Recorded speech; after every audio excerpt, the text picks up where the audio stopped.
সম্মানিত commissioner sir আমাদের গতকাল থেকে কঠোর নির্দেশনা দিয়েছেন সড়কের শৃঙ্খলা ফিরিয়ে আনার জন্য। আমাদের নিয়মিত চেকপোস্ট চলমান আছে, অভিযান চলমান আছে।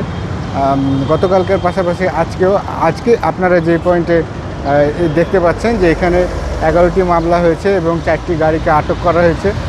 গাড়ির মালিক সময় চেয়েছে, নির্ধারিত সময়ের মধ্যে তারা পেপার দেখাতে পারলে আমরা তাদেরকে ছেড়ে দেব, কোনো মামলা দিব না। আমরা অত্যন্ত আন্তরিক, কিন্তু আমাদের ফার্স্ট প্রায়োরিটি হলো সড়কের শৃঙ্খলা ফিরিয়ে আনা। আপনি জানেন যে সারা দেশব্যাপী কয়েকটা মর্মান্তিক দুর্ঘটনায় আমরা অত্যন্ত ব্যথিত।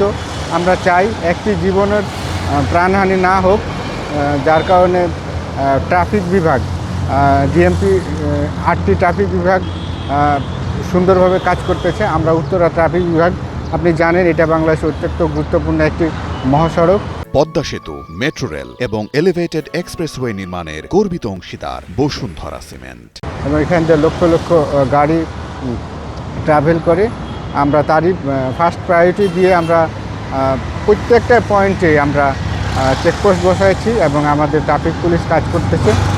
আমরা আন্তরিকতার সাথে কাজ করতেছি। আমরা সকলের সহযোগিতা প্রত্যাশা করছি। বিশেষ করে একজন মানুষের গাড়ির ফিটনেস নাই, রেজিস্ট্রেশন নাই, তাকে যখন আমরা চ্যালেঞ্জ করি, জানতে চাই, তখন সে রাগ করে আমাদের পুলিশের প্রতি। অনেক ক্ষেত্রে তার বিরূপ প্রতিক্রিয়া দেখতে পাই। সেই ক্ষেত্রে আমি আমার পুলিশকে বলি যে তারা যেন ধৈর্য সহকারে মানুষের সাথে খুব ভালোভাবে ডিল করে, কোয়ার্ডিয়ালি। একই সাথে আমি চাইবো যে গাড়ির ড্রাইভার কিংবা গাড়ির মালিক আমাদের যেন সহযোগিতা করে। দেখুন, আমাদের সকলের উদ্দেশ্য সড়কের শৃঙ্খলা ফিরিয়ে আনা এবং একটিও প্রাণহানি যেন না হয়, সেটা আমাদের ফার্স্ট প্রায়োরিটি। মামলা হইতে পারে, বাট উভয় পক্ষের সহযোগিতায় সড়কের শৃঙ্খলা ফিরে আসবে।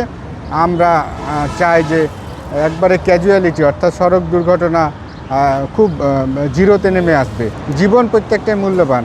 আমাদের পুলিশ সদস্য একই সাথে যারা এই ধরনের ঝুঁকিপূর্ণ বাইক চালায় তারাও আমাদের দেশেরই তরুণ টিনেজার, তারা স্কুলগামী ছাত্র। আমরা চাই তাদের লাইফটাও সেফ থাকতে। আমরা সবসময় অনুৎসাহিত করি, আমরা ক্রস চেক করি, আমরা চ্যালেঞ্জ করি, কিন্তু অনেক সময় দেখা যায় তাদের ডিয়ারিং গাড়ি চালানোর জন্য একই সাথে আমার পুলিশ সদস্য যারা রাস্তায় দাঁড়িয়ে কাজ করে তাদেরও ঝুঁকি থেকে যায়।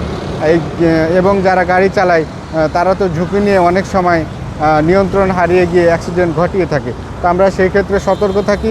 আমরা প্রত্যেকটা পয়েন্টে বলি যে যারা এইভাবে গাড়ি চালাচ্ছে জীবনের ঝুঁকি নিয়ে কিংবা ওভার স্পিডে, তাদের যেন আইনের আওতায় নিয়ে আসা যায়। কিন্তু অনেক ক্ষেত্রে দেখা যায় যে অত্যন্ত ঝুঁকি নিয়ে কার রেসিংয়ের মতো তারা প্রতিযোগিতা করে।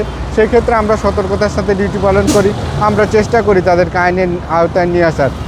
এই ক্ষেত্রে আমি বলবো যে সামাজিকভাবে বাবা মাকেও সচেতন হতে হবে।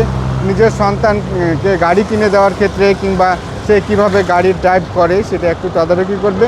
পাশাপাশি আপনারা সকলে আমাদের সহযোগিতা করবেন এবং ট্রাফিক পুলিশ তার সর্বোচ্চ সতর্কতার সাথে এবং চেষ্টার সাথে আইনটা প্রয়োগ করবে যেন তাদেরকে রাস্তায় থামানো যায়।